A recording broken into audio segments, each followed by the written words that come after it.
अस्सलाम वालेकुम। 6th class, unit number 1, the earth as a planet, part B. Answer the following question in detail, यानी long question में आज हम question number 2 करेंगे। हाउ डू सीजन्स चेंज, मौसम कैसे तब्दील होते हैं। ठीक है, क्वेश्चन नंबर 1 हमने कर लिया और आई होप कि आपने अपनी नोटबुक पर भी इसको नोट डाउन कर लिया होगा। जी, उसका आंसर है the earth revolve around the sun at an angle of 23.5 degree. ठीक है, ज़मीन सूरज की गिर्द 23.5 डिग्री पर घूमती है। This mean that the different time of the year the sun seem to be overhead at different part of the world के this mean के जब ज़मीन का जो घूमना होता है साल के मुख्तलिफ़ टाइमों में, वो मुख्तलिफ़, तो सूरज जो है वो साल के मुख्तलिफ़ टाइमों में, मुख्तलिफ़ औकात में, मुख्तलिफ़ दुनिया के मुख्तलिफ़ हिस्सों पर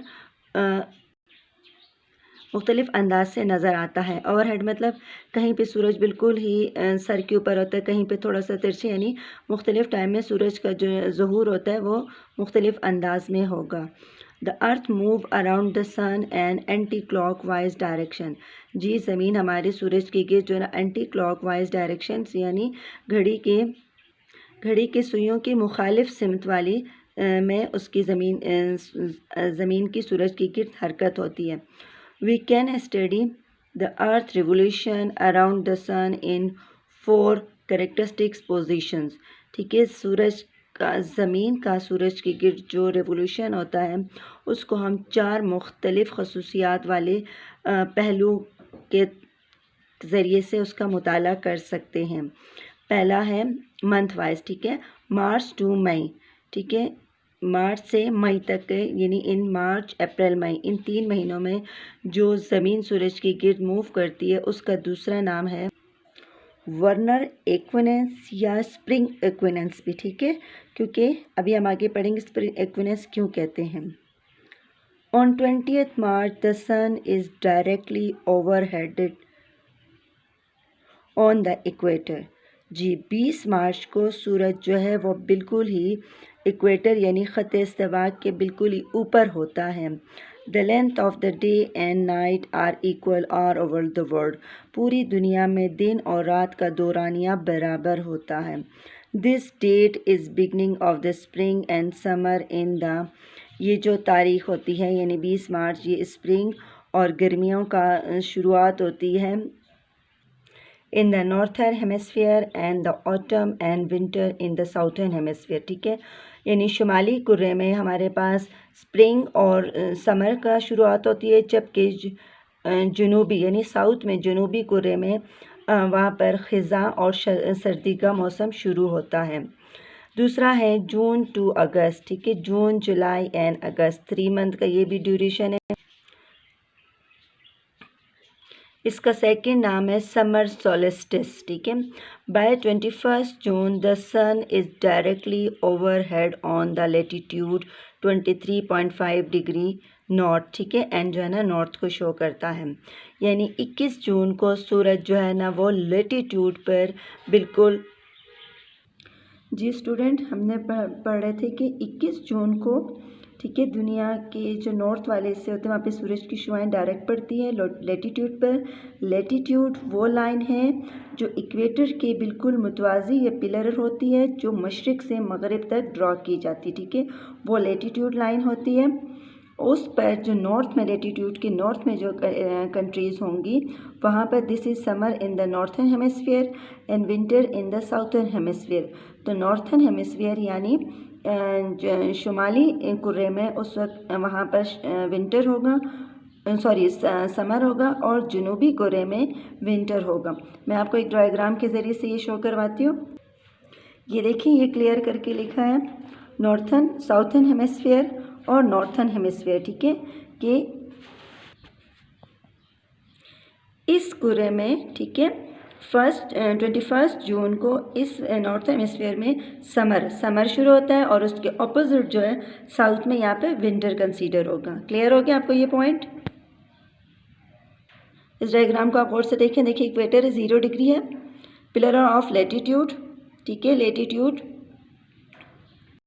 लैटिट्यूड मतलब तूल्स बल्स, ठीक है, यानी जो चौड़ाई में इलाके आते हैं जी। थर्ड है सितंबर टू नवंबर, ठीक है, सितंबर अक्टूबर नवंबर 3 मंथ का ये भी है।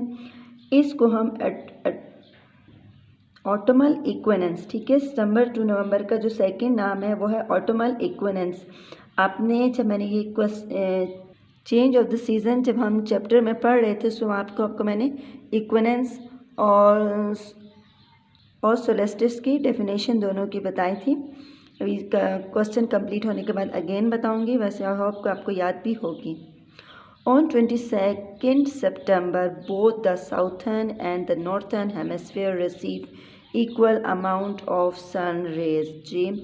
22 सितंबर को वंस अगेन फिर से पूरी दुनिया में जो है south and north and south जो है ना सूरज की शुआएं डायरेक्ट पड़ रही हैं जी। इससे पहले दोनों किस मंथ में दोनों पर सूरज की शुआएं डायरेक्ट पड़ रही थी, नॉर्थ और साउथ में, किसी को याद है जी? वो है मार्च से मई में, ठीक है, मार्च टू मई का जो मंथ है, यानी 22 मार्च को, ठीक है, 22 मार्च और 22 सितंबर दोनों में सूरज की शुआएं इक्वल पड़ती है साउथर्न एंड नॉर्थर्न हेमिस्फीयर पर। This is spring in the southern hemisphere and autumn in the northern hemisphere, ठीक है, ये उसके ऑपोजिट आ गया, ठीक है, मार्च वाले मंथ के ये ऑपोजिट आ गया। मार्च वाले मंथ में हमने कहा था कि नॉर्थर्न हेमिस्फीयर में ऑटम था और साउथर्न में विंटर है, ये इसके ऑपोजिट आ गया। दिसंबर टू फरवरी यानी winter सोलस्टिस। On 22nd December, the southern hemisphere faced the sun directly, while the northern hemisphere is away from the sun जी। 22 दिसंबर को जुनूबी कुर्रा में सूरज की शुआएं डायरेक्ट उन पे पड़ती हैं, जबकि जुनूबी कुर्रा सूरज से दूर हो जाता है। This make winter in the southern hemisphere and summer in the south में, ठीक है, साउथ में समर आ गया।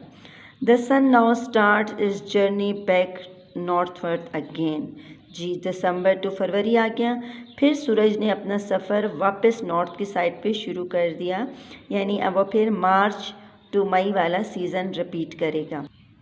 बच्चों ये है इसकी डायग्राम, ठीक है, चेंज द सीज़न की डायग्राम है।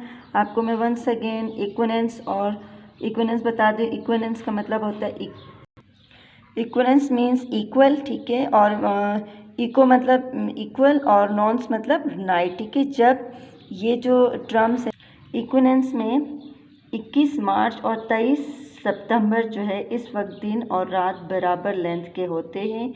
21 मार्च को स्प्रिंग इक्विनेंस कहते हैं और 3 सितंबर को और उसको ऑटमन इक्विनेंस कहेंगे, ठीक है।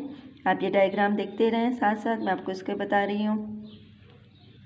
सोलेस्टिस कहते हैं ज़ाविया रास को, यानी जब सूरज ख़त इस्तिवा से ज़्यादा दूर हो जाता है, ठीक है। सोलेसिस जो रेफर्स है वो सोलेसिस में 21 जून को नॉर्थर्न हेमिस्फीयर में जो होता है ना वो सबसे बड़ा दिन होता है और रात सबसे छोटी होती है। 22 दिसंबर को जो नॉर्थर्न हेमिस्फीयर में दिन सबसे छोटा आता है, रात सबसे बड़ी होती है, और साउथर्न में ये इसके ऑपोजिट चलेगा, ठीक है। ये है आज का आपका होमवर्क विद डायग्राम। आपको डायग्राम भी समझ में आ गई होगी, ठीक है। चारों यानी ये हमारी वर्ड्स 4 मंथ के ड्यूरेशन में जो मूवमेंट है वो सारी इसमें क्लियर करके बताई गई है जी। आपका अपने इसको अपने नोटबुक पर एज इट इज़ उतारना है, ठीक है।